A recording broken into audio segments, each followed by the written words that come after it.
All right, the question is how we can connect our wireless access point to our router, switch, wall jack, or interface, or so on. Here's the answer. Sorry. Okay, one side of this access point should connect to Ethernet cable. Remember that.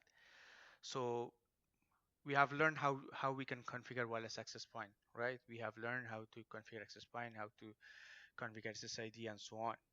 So now one side is Ethernet, and you have to have the power adapter. And once you see the light is flashing, it's blinking, means wireless access point is ready to go.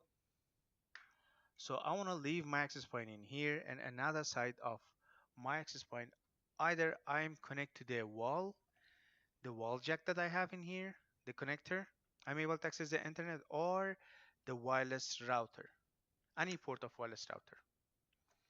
Let me tell you in here, it's good to come to my mind. So with the wireless modem, if you look at here, we have, as I mentioned, that we have a 5 port. So these green ports are local area network, and this gray port is wide area network. We discuss about this one with more details in a modem section. But if you want to connect your wireless access point using, for example, wireless modem, you are not allowed to connect to the gray portion, because the gray portion is not the internet provider, not a local area network internet. So you have to connect to one of these yellow one. This is, whether you believe it or not, it is very, very important. It's very important whether you believe it or not.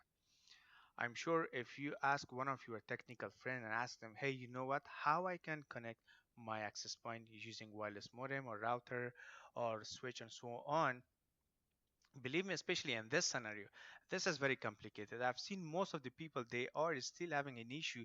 They said we are not able to access our wireless access point, as well because they have connect this cable to the wrong port of the switch, router, modem, or so on.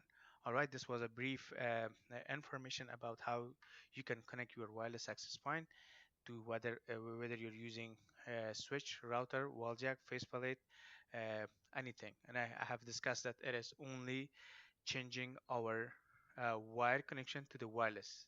The rest is the same configuration. It is layer 2 protocol of OSI model.